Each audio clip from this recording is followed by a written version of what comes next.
those are the enjoyments of living in Mexico, where you have access to, mom and pop shops or truly local stores that can offer that to you rather than always going to the grocery store. Welcome to Live by Design Mexico Edition, the podcast about creating freedom, adventure, and a life in Mexico that truly feels like your own. I'm your host, Taniel Chemsian. If you've been dreaming of warmer days, smarter investments, and a future designed on your terms, your journey begins here.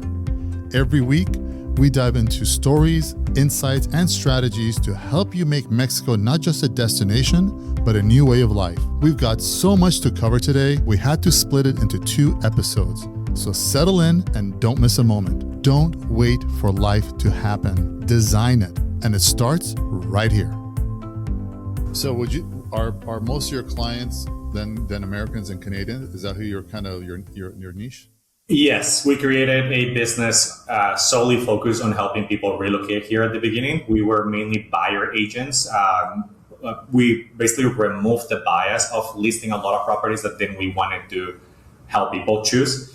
We instead were just helping others relocate to their specific need. Renting, buying, investing for the future.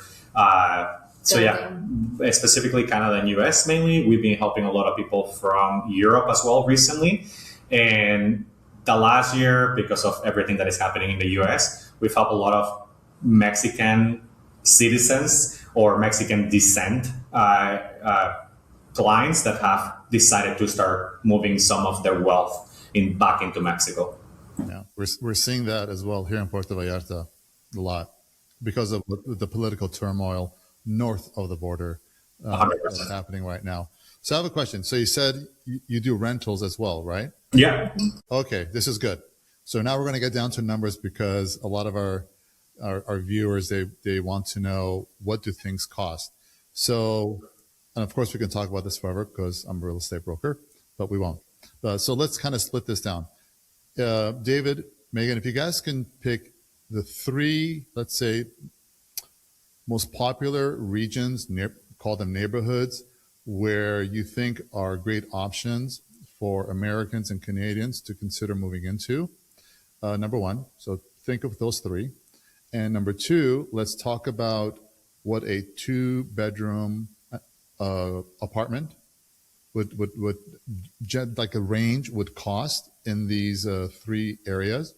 And then let's talk about buying, what condos, like if these neighborhoods are primarily a condominium market, a freestanding house, and what those price ranges are like. So let's talk about the 3 neighborhoods you would suggest and why.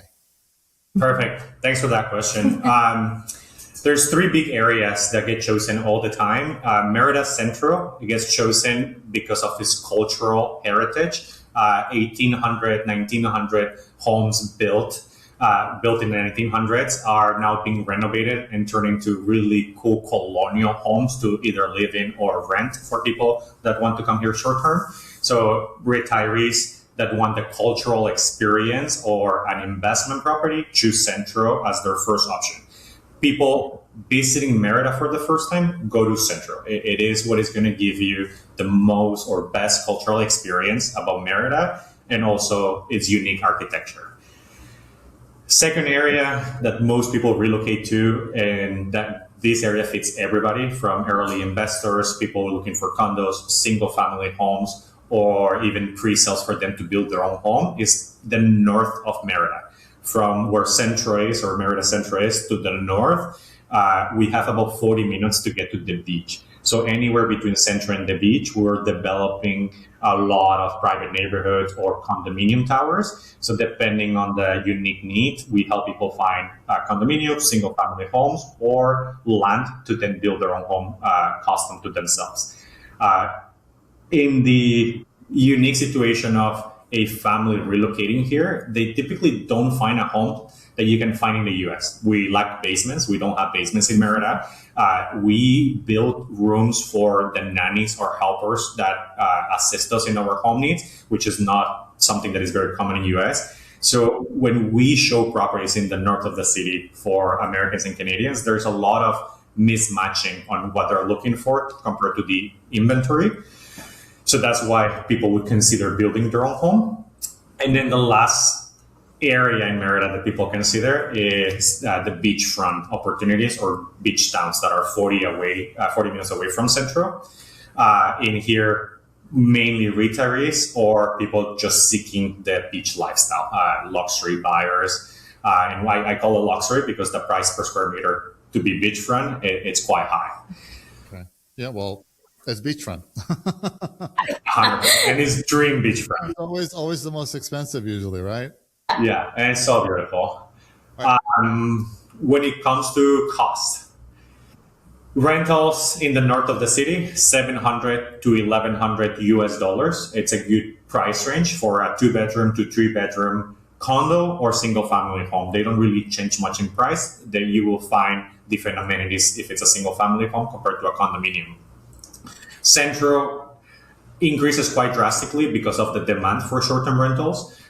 People coming here for 2 weeks would choose Centro and pay between $1,000 and $2,000 US, depending how nice their Airbnb is. For long-term rentals, you probably wouldn't find anything under $1,200 that is nice to live in. And then the beach. I'm sorry, dude. So $1,200 starting point to rent long-term in El Centro. Would that be a 1-bedroom or 2-bedroom? 2 bedrooms is the most common to find in Centro. And the uniqueness of Centro is that you're going to have like 4 or 5 meters of front. So it's a very narrow property that goes very deep. That's just how the properties were built here, and that's the unique character of the properties. So a 2-bedroom that has 5 meters front to 25, 30 meters deep with a small plunge pool in a well-located area will cost you $1,200. There's a big range. It will probably also starting at $1,200 for something very comfortable. There's a few opportunities that you might find at the $800, $900 price ranges, but it wouldn't be the most renovated or nicest experience. And when it comes to an experience here, we have to consider water issues or electrical issues that are very common in Mexico, specifically by the beach. So I would say $1,200 is a good price range for both Merida Centro and the beach towns as a starting point. Okay. And where are you seeing most of the condominium growth? Is it on the beach? Are you seeing some in Centro? At the beach for luxury properties, 100%. Right now we're building condos starting at like $700,000 US, beachfront, 2 to 3 bedrooms, penthouses with their private pool overseeing the sunset, rooftop, adults only pool as an amenity. So that's where the luxury condos are happening. And then in the north of the city is the second most growing area for condos. In here, there's a balance of condos for students. We get a lot of people from Monterrey, Guadalajara, Mexico City choosing Merida for their kids to come to universities because education is really good and is very safe for their kids. So yeah, the north and the beach are the fastest growing areas when it comes to condos. And let's talk. These are great information. Thank you for sharing that with me. You're welcome. Cost of living. Average grocery, average electric bill, water bill. Can you give us some of those numbers? Definitely. Water is very affordable. Water, someone shouldn't expect to pay more than, I would say, $50 US a month. That's quite like a high bill. You can see bills from like $15 US to $50 US. Electricity is the opposite. Electricity is the most expensive utility in Merida, depending on your use of AC specifically and your access to solar panels, that can range. We've paid starting at like 1,500 pesos per month to like 6,000 pesos per month, and this is around $350 US for the electrical bill. Without solar panels. Without solar panels. And groceries, again, do you want to just elaborate on the groceries? Yeah, for sure. And I think it ranges like I think groceries is a tough one because people's way of living is so different. But what I really enjoy about here is that there's a range, right? You can go to the fruteria in your local area and get, a bunch of different fresh fruits and vegetables for, $15, and you get a couple bags, right? Compared to going to the grocery store. Even with grocery stores, there's a range. Like again, Costco is that's a question. Oh, is there a Costco in Merida? Or common question, but Costco is expensive. It is expensive. It's expensive here when you can actually go to find local Mexican chains of grocery stores that may provide you a more affordable cost of living than what you're used to of going to like the Walmarts, the Costco's. And so I would say there is truly a range, but we always recommend to our clients is get out of your comfort zone, especially when it comes to groceries, because you can find local butchers and fruterias that can provide you really good quality food and groceries for a fraction of the price compared to what you're used to of spending hundreds of dollars at Costco. Yeah. Well, at Costco, I mean, you're buying in bulk, for the 100%. most part. And yeah, I used to get, unfortunately, my resource for getting my filet mignon. And he's no longer in Vallarta, but I used to get like this massive filet mignon it was like $20.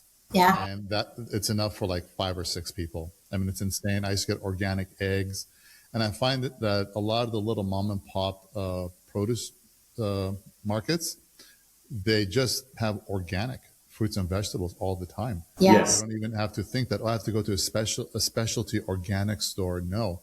A lot of these family-owned little markets, all their produce is organic. Yeah, and it's great. And to your filet mignon response, even for us, like one thing, we love seafood. We have a contact that he's a fisherman, and you can literally message him and say, what do you have this week? And he'll literally drop it and deliver it to your door. And we've gotten like tuna steaks and all the things that you can think of, and it's less than $40, but a bunch that can last us a while when again we have family visiting. And so those are the enjoyments of living in Mexico, where you have access to mom and pop shops or like truly local stores that can offer that to you rather than always going to the grocery store. Yeah, absolutely. It's nice to have that opportunity, because I think I'm going to say Los Angeles because my family lives there. I go to LA all the time, and it just seems like the big box stores have just dominated. Yes. And pushed out all the family-owned businesses, unless it's like a little cafe, a little bakery, but everything else, like the big box stores, are just kind of taken over, and it's sad. It's sad, but that's just the reality of living in some of the big metropolitan cities throughout the United States. Going back to your real estate business, have you seen prices, David? So when did you go into real estate? How many years ago? 2022. When we moved in, I opened the business right away because of my background. So in the last 4 years, how have the prices fluctuated? Have they like skyrocketed? Has it been gradual? Are things still affordable, attainable? What are you seeing in terms of the market and prices right now? That's a great question. They went up crazy after the pandemic because the amount of demand that discovered Merida. So 2022, 2023, they were appreciating at like 15 to 25%, depending on the neighborhood that you were seeking. So quite drastically, you could have seen a 50% increase in the property value within 2 years. This year is a little bit different. This year in Merida, as I mentioned, our biggest market is people relocating here from Monterrey, Guadalajara for the safety and the schools. That has considerably slowed down since the new government. Not everybody is in favor of our local Mexican government, and specifically when it comes to investing. So a lot of our buyers are not as active since last summer, and that has changed the market quite drastically. So I would say right now we're back to prices of December 2024. Like December 2025, there was no growth, and we started now declining because the majority of buyers are not active. So yeah, very unique buyer opportunity right now to go back a couple of years ago and have a really good price, even though you didn't make the decision then. But I do see later this year that cycle turning again because of the interest rates, which will activate more buyers, and the international market will continue to come. That's something that we're blessed to be able to help. Is the international market hasn't slowed down; it has continued to increase every year consistently. So yeah, it's a very complex market because of the different demographics that are coming in at all times. David, you mentioned something about the government. You mean the local government? Yes, I guess the federal government. Federal government. Yeah, the federal. What's happening with the federal government that's making some of the Mexicans pause in terms of moving to Merida? Like, what's the problem? What's the issue? Is specifically the way about how we change our judicial power. So how you're protected in terms of you having any sort of legal problems that directly go against the government. Now the powers that used to protect everybody fairly will, or thought that will protect the government before the individual. Okay. I mean, are you seeing things shift as a result of it, or do you think it's eventually going to kind of flip and people are going to come back, or like what do you think is going to happen? I think the investors will always invest. Right now, because of the lowerage of interest rates, real estate will pick up for sure. Because right now there's other assets that can give you more appreciation or same as appreciation as the real estate is not as attractive. When that changes, the market will pick up again. So I 100% believe there will be a turn, and I am pretty sure it will happen around July, August this year, based on my experience. But I think the unknown things of the government will continue because we have a very aggressive change in our government and our government priorities since the last few years. I mean, well, look at the government priorities happening now north of the border. That's what it's a shit show, left, right, and center, right? Yeah, you chose the right word. I'm going to say it. It's a shit show. It is a shit show. Every time I turn on the news, it's like, oh my gosh, I can't watch it. Yeah. And that's one of the nice things about living in Vallarta. You know, I kind of read the news online a little bit here and there. I'm like, okay, I saw the headlines. It's the same thing. No, thank you. I'm going to go back to my life here. And when I go to the gym, you know, there are some American guys that go to the gym early like me because we're the only crazy ones that go to the gym at 6 a.m. And they just keep saying, did you watch the news yesterday? I said, no, I don't want to hear it. You know what? I've got the ocean. I've got the mountains here. I've got my clients. I've got work. I can't control what's happening up there. I'm just happy just kind of doing what I'm doing here for my team and for the clients that I serve. Eventually things just kind of work itself out, and God willing, you know, we go down a better path. But I get it. And a lot of people are moving here as a result of what's happening north of the border. They're just constantly living under this stress and anxiety, and they're saying no more. Are you guys feeling that? 100%. I think something that we notice often in, again, our consultations when we're working with people, specifically coming from the US, is there's in their voice, and when they're talking about their experience, there is a sense of fear, right? For various reasons, but depending on their background. But I think that's a common trend that we see and hear when they're talking about why they're considering moving to Merida or Mexico, and what it is that they're searching for or seeking when they move in their lifestyle. And that's common. It is really common to hear kind of like, again, that anxiety, that stress that you hear in their daily life of living.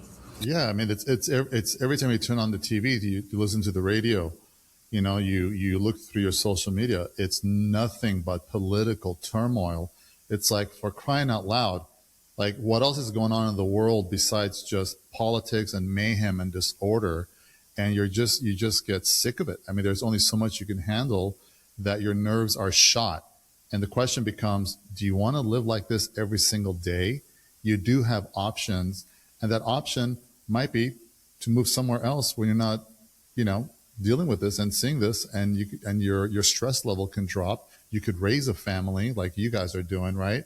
You had a kid in Merida, because there is a better path forward. And if the government is not going to provide that for you, which that's not their job to, in my opinion, the government, I think, you know, they're running a corporation. To me, every country is a corporation, right? 100%.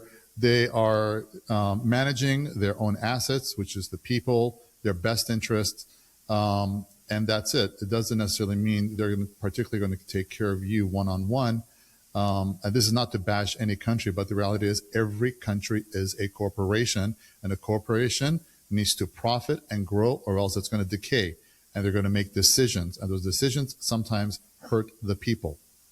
And so you just kind of, okay, I'm not saying things getting better. The cost of living is going up. I'm stressed. People are pissed, and they realize, do I have options? And the answer is yes. You guys have made this move at a very young age. I made this move right before I turned 32. And there are people coming down here now in their 50s and their 60s, and their 30s. So there is a way out. And I'm not saying, leave the country, but I think there are solutions to get yourself down a path towards happiness and joy, or at least give yourself a chance to explore that option, right? Yeah. And once you get there and you realize, you know what, Vallarta wasn't what I thought it was going to be, I'm going to go somewhere else. You can do that. Nobody said you get one shot to move out of your country and that's it, you're stuck. So I think if you get yourself out of that mind frame and say, you know what, I enjoyed Merida for 5 years, let's explore somewhere else. And there are people that just want to do that. They want to travel all over the world, live 5 years here, 3 years over there, and it kind of enriches their life. And I think that people don't give themselves that opportunity, are shortchanging them, and they're stuck in a system that just doesn't work for them anymore. And this podcast is all about people like you, expats, immigrants, whatever you want to call them, that have actually taken the leap of faith, and it's working for them, right? Yeah. Yeah, no, over the last few years, again, since the pandemic, as you mentioned, every country is a corporation. Every country was affected by the pandemic in a way that they couldn't predict. So it's been emergency response as a country since the pandemic in Mexico, Canada, and US alike. When you look at the forecast of the future in the three countries, Mexico just seems like a better balance because it's a little bit of a less like a stake for you as an individual. It's a little bit of a lower cost. It's a little bit calmer. The news are not so heavy. Depending on where you are, the safety should be better. So as a whole, it gives you a little bit of a better individual situation. And that's something that I've seen with the clients that we talk to every week. For clients that are LGBTQ, for clients that are single women in their late 50s or older than 50, and how they feel they're not being represented right now, where they're coming from. Or again, we talk about it, all Mexicans that we always seek opportunity, and we've chosen Canada and US because it provides opportunity that maybe we didn't have growing up, but then now we're seeking to come back to where we grew up because we realize it's just, again, I don't, something that we are very strong about. We were in the corporate world running that same race that everybody's running of a student debt, then get a house, get more debt, and then hopefully you work until retirement, and if retirement still exists, to then get out of it. Living by design is such a great team where you can choose different. You don't have to go in the same circle that everybody else is going. You can do it a little bit different, lower your cost, increase your income in any way that you can. And your happiness. Yeah. Like that's yeah. I tell people it's okay to live a life other people don't understand because it's not their life. And every single one of us have our own special needs and desires and dreams. As of now, I don't think there's any technology to prove otherwise. You only get one life to live. And if you live it right, it's good enough, right? We say that to each other all the time. Yeah. And you guys are living proof.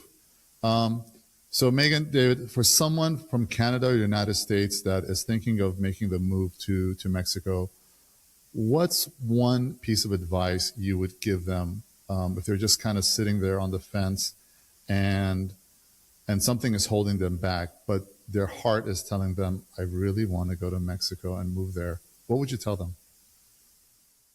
Yeah, for me, I would say do it. I know that sounds so simple, but it really is. And just to what we were just talking about, if there's something inside you where your current situation is not working for you, there are many people like yourself, like us in different parts of Mexico that do offer that support, that can answer your questions, whether it's not just about real estate. We talk about that often. It's not just about, buying a house. It's so much more than that. And so starting the conversations with trusted advisors can definitely be a great starting point for you to even just get an understanding. The process of moving does take time, right? We always recommend to visit wherever you're planning if you can. And the way that the world is right now, I highly recommend finding that happiness, and that can be in any place in Mexico or other parts of the world, but truly taking that leap of faith, because on the other side, as hard as it's going to be throughout the process, you will be happy. I think to her point, I would say just try it. It doesn't have to be a long-term commitment. It can be a 2-week, I want to see what it looks like, what it feels like. And it can be a different place for the next 2 years that you try for 2 weeks until you're able to commit to the place that you fell in love with. So I think that's a very good first step, is just doing it and trying it. Yeah, absolutely. Yeah, come on down for a couple of weeks. Stay in Merida, go visit somewhere else, look at your options. Exactly. Mexico is a beautiful country, different weather wherever you go. Some places are more humid than others. Some places have a more climate, what do you call it? What's the city of Eternal Spring? Cuernavaca. I've been there. Yes. So beautiful. So give yourself a chance, go explore, and you might be pleasantly surprised. Yeah. Lots of our clients test Merida at one place, but then they go to Puerto Vallarta, San Miguel, Oaxaca, Tulum, and then you get to experience it all and see where it fits for you. Exactly. Yeah. Well, guys, this has been absolutely wonderful. Thank you so very much for joining us today on the podcast. So if somebody wants to get a hold of you and explore real estate, whether renting or buying in Merida, what is the best way for them to reach out to you? Thanks, Daniel. We help people the best way by going to our website, yucatanrealestategroup.com. We have really great resources. We have a real estate guide for people early in their process, just want to get information. It's very complete. And we have a closing cost tool. That's for people that now have seen some properties. They want to understand the total cost that will come when buying. So I only 100% recommend that people start there in our website. And from our website, you have all the information in how to contact us. There's a way to book a 30-minute consultation for buyers that are serious. There's a 15-minute call consultation. yucatanrealestategroup.com, and you can find all the information that you need in how to safely relocate to Merida. Awesome. Well, thank you very much, guys. This has been wonderful, and congratulations on your daughter, 1-year-old. Thank you. And I hope to be talking to you guys again real soon. Thank you so much for your time. Thanks, guys. All right. Take care. Bye. Thanks for listening to Live by Design Mexico Edition. If there's a topic you'd love for us to cover, email us at info@tanielchemsian.com. We'd love to hear your ideas. And be sure to subscribe, share the show with a friend, and join me each week as we explore how to create freedom, adventure, and live by design under the Mexican sun. Design your days now, and your future will follow.